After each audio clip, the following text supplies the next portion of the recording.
Oh, hey. I was just about to head to about 12.5 million years ago to go whale watching. Wanna come? Great. We're going to be looking for Livyatan, a sperm whale with teeth at the 36 centimeters long, the largest bite of any tetrapod in history, probably competed with Megalodon for apex predator, and could hunt you down in the absolute crushing darkness of the ocean from miles away. Wait, where are you going? Hello everybody, I'm the Arbiter, and welcome to the Wanderer's Expanse.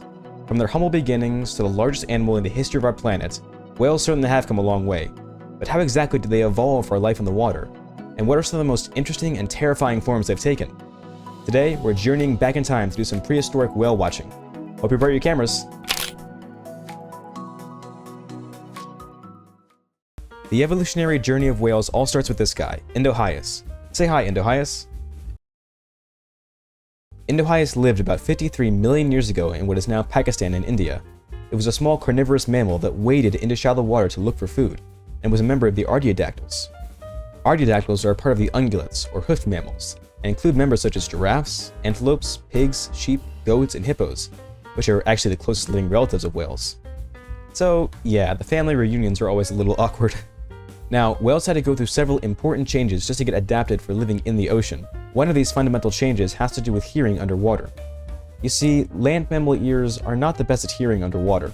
So despite early whales such as Pakicetus and Ambulocetus likely feeding in and spending a lot of time in the water, it would be a while until they could actually receive sound effectively.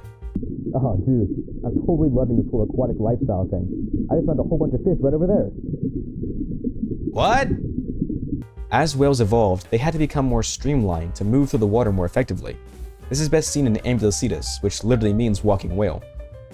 Ambulocetus apparently had proportions similar to that of other modern-day semi-aquatic mammals, such as seals and otters. Though unlike today's whales, it still walked on land on all four legs. They also showed the beginning signs of moving their spine up and down for locomotion. You may have noticed that whales don't move like other aquatic animals. Heck, even other groups that transition from land to sea, like the mosasaurs and the ichthyosaurs, move their tails from side to side. But instead, whales move their tails up and down in the dorsoventral plane.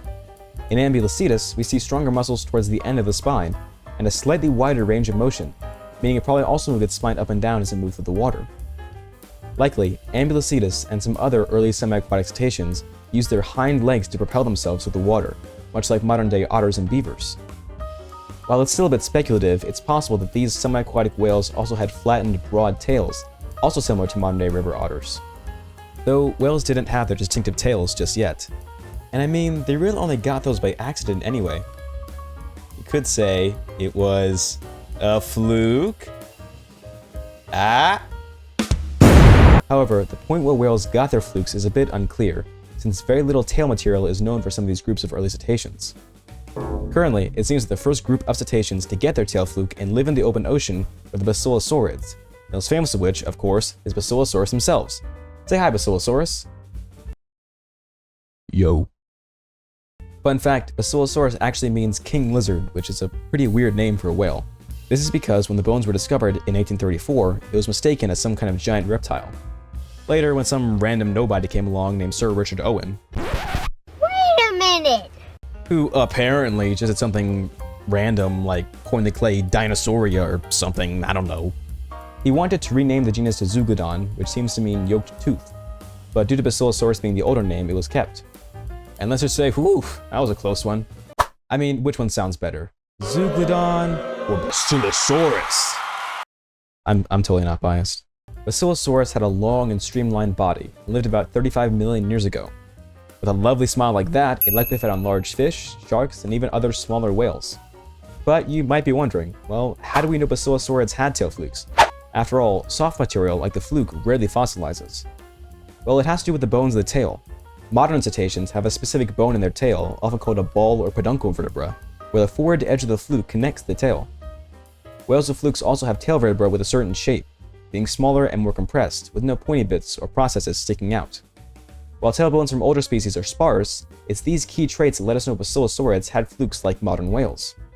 What's also interesting is that Basilosaurus still had hind legs, whereas modern whales don't. This earned them, along with their ancestors, the nickname of walking whales.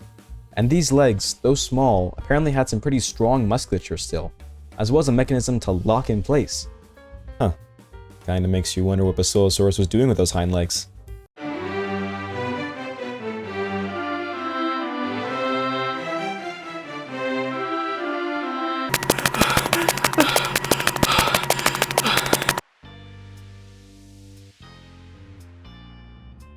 A few million years later, in the Miocene epoch, whales have truly conquered the oceans, and have had room to go down their tech tree in some pretty interesting forms. And one of those forms is Livyatan melvillei, part of a now extinct group of raptorial sperm whales. You see, your modern sperm whales are suction feeders, feeding on squid, and as such they don't really need teeth, only having a set on their lower jaw. But these aren't your grandma's sperm whales. Or maybe they are. These sperm whales. These sperm whales were predators with teeth on the top and bottom of their mouth, similar to modern-day orcas. And these were some big teeth, reaching up to 36 centimeters, or 14.2 inches. On top of that, this is the largest ancient raptorial sperm whale in the fossil record so far, with its head at 3 meters long and body length estimates ranging from 13.5 to 17.5 meters. The species is known from a specimen found in Peru, and maybe from a few undescribed teeth around the world. It often gets compared to Megalodon, and rightfully so, with both of them living around the same time, being apex predators, and likely feeding on the same prey. Using modern animals as analogs, we can infer that the whale would have likely hunted by itself or in small pods, working together to take down prey. It would have usually fed on small baleen whales that were pretty common at the time, at around 5 to 13 meters long, as well as probably anything else it could get its jaws on. Which gives me an idea. Now, we've been having some pretty good luck so far with finding these extinct whales, but I was having a pretty hard time tracking down a Livyatan to show you guys. So I decided we need to try to lure one in, and I think I finally found the most perfect, foolproof, genius solution.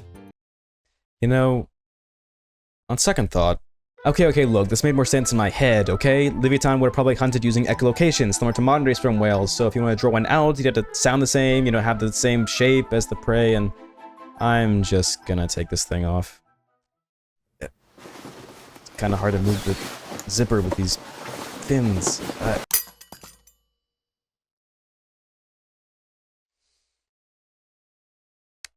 Okay, moving on then. Not a word.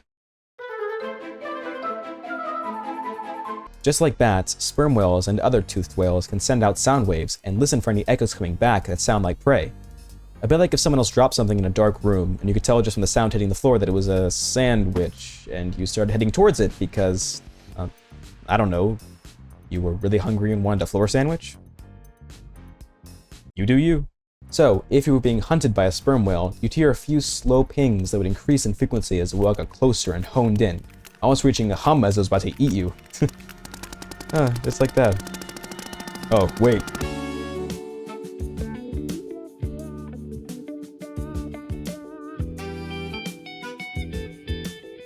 Oh, just a baby. Whew, that could have been worse. When sperm whales make noise for echolocation, air passes through this tube here, which is basically their right nostril, and through these phonic lips, also called monkey lips.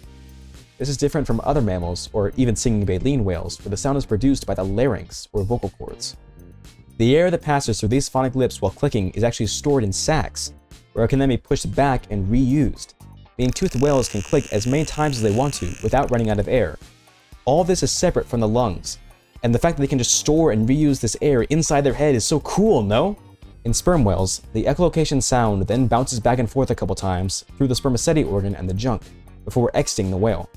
The spermaceti organ, the junk, and the melon of other toothed whales are made from oils and fats, which carry sound pretty well.